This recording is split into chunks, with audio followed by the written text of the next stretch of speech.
Yeah, Raj Nair here, and really the guy to talk to about this new Silicon Valley hub, because he's in charge of building the products and he's in charge of the technology that they put into them.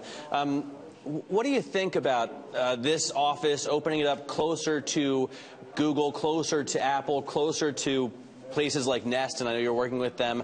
A lot of people are worried, is Ford going to lose its focus on building cars? I think this is becoming part of building cars, right? That capability, whether it's Google, Apple, Nest, the universities out here, small startups, all the functionality people are looking for in connectivity and autonomous vehicles, our ability to analyze big data. This is the place to be for all those types of technologies. So big data is so key. I mean, a lot of people are focused on the autonomous car and self-driving vehicles, and that seems to me to be a narrower slice of the bigger picture, and big data is really what it's all about. I think all of it will be structured around big data. So even the vehicle we have right now has got incredible computing capability. It analyzes 10 terabytes of data an hour.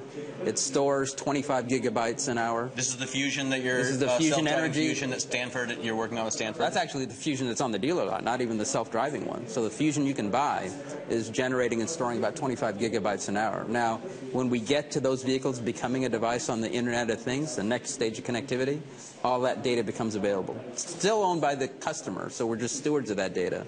But it enables a lot of analysis, both for the customer, for his benefit, and us as a company, understanding how they're using the vehicle, quality issues that may arise, being able to send software updates. So that is a tremendous leverage in the business that we've yet to pull. I know you're looking at big data on things other than cars. I saw a few bicycles set up in the lab next door, and they have data recorders on them.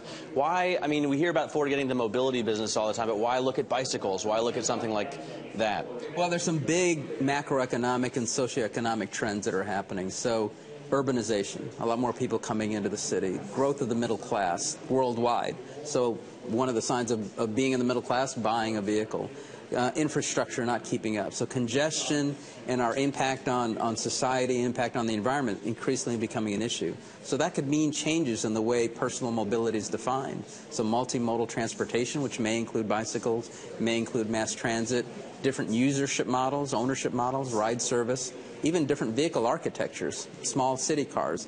All of that is something we need to be looking at, because we definitely see these trends changing personal mobility. Could we see, I know you're a motorcycle rider, could we see Ford developing two-wheeled vehicles going forward? You know, we're going to be open to a lot of things in these experiments, and one of the things is they're going to be experiments. So we're going to learn just as much by failing in some of these small-scale experiments and succeeding. And motorcycles, who knows? Yeah, you're right, I love motorcycles, but I love cars too, and we build a lot of great cars right now. Well, I know you talk about experiments. I noticed Ford kind of casting a really wide net and doing a lot of different things. Ownership sharing is one of the things you're doing, ride sharing services. You have experiments going on all over the world. Do you think this gives you a step ahead of your competitors?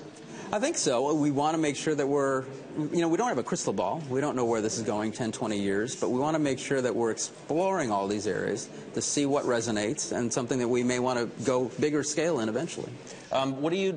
We were talking earlier about the GT, and that was the car that stole the auto show in Detroit, the new GT. Yeah. But the 2005 GT was kind of the beginning of your experiment with carbon fiber and aluminum, and learning how to put these kind of materials together, and kind of spawned the new F-150 in a way. Mm-hmm. Will we see that kind of supercar project using all these technologies as well? Yeah, I mean, a big focus of that project is technology innovation. You're absolutely right about the 2005 GT, particularly in the use of aluminum.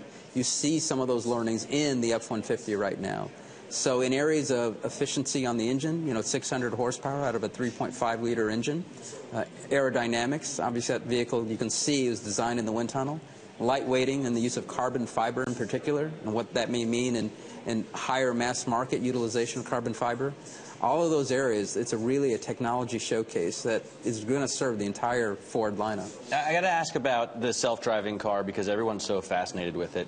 Google obviously has been focused on it, but they say they don't want to be a car manufacturer.